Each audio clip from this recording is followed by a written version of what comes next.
কখনো কখনো নিজেকে একটু সময় দিতে হয়, প্রকৃতির কাছে ফিরে যেতে হয়। আর সেই প্রকৃতির টানেই আমাদের এবারের যাত্রা সুন্দরবনের পথে। সকাল সকাল রেডি হয়ে চলে গিয়েছিলাম শিয়ালদাগামী ট্রেনের উদ্দেশ্যে। সেখান থেকেই আমরা ধরেছিলাম 8টা বাজের ক্যানিং লোকাল। সেখানে নেমেই কিছুটা পথ গিয়েই আমাদের গন্তব্যে যাওয়ার উদ্দেশ্যে বাস ধরে নিয়েছিলাম।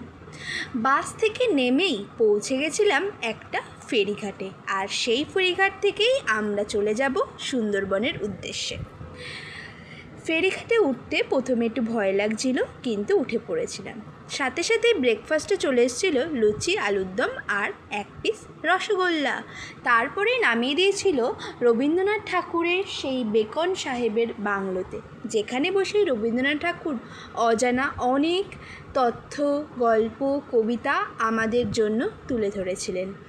আর সেইটা উপভোগ করতে করতেই আমিও নিজের কিছু ভিডিও, ফটো, কিছু স্মৃতি আমার ফোনে ফটোবন্দি করে নিলাম। তোমরাও দেখতে থাকো, তোমাদের সাথেও শেয়ার করছি। আস্তে আস্তে নদী, জল, নোনা আর অজানা রোমাঞ্চ, প্রত্যেকটা মুহূর্ত যেন একটা নতুন গল্প।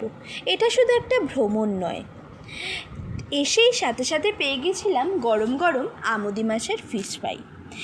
এটা সুন্দরবনকে কাছ থেকে অনুভব করার একটা নতুন অভিজ্ঞতা। সাথে সাথেই চলে এসেছিল দুপুরের লাঞ্চ। সেখানে ছিল ভাত, ডাল, আলু ভাজা, পুঁই শাক মাছের মাথা দিয়ে, ইলিশ মাছের পাতুরি, চিংড়ি মাছের মালাইকারি, চাটনি, পাঁপড়। সাথে বৃষ্টিও নেমে গেছিলো। সুন্দরবনের বৃষ্টিটাও খাবার সাথে সাথে উপভোগ করে নিলাম। কিছুক্ষণ পরেই আমরা নেমে গিয়েছিলাম হোটেলের উদ্দেশ্যে। এটা ছিল একটা কটেজ। কটেজটা কিন্তু খুবই সুন্দর ছিল। আর বিকেলবেলা চলে এসেছিল গরম গরম দুধ চা, তার সাথে গরম গরম বড় বড় সাইজের পকোড়াও, চিকেন পকোড়াও।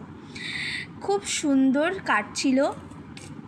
একটু পরেই শুরু হয়ে গিয়েছিল ঝুমুর নাচ। ওইখানকার আদিবাসীরা একটা সুন্দর বিকেল আমাদের কাছে তুলে দিয়েছিল। এতই সুন্দর লেগেছিল ওদের এই নৃত্য যে আমিও তাতে তাল মিলিয়ে কিছুটা সময় তাদের সাথে কাটিয়ে নিয়েছিলাম।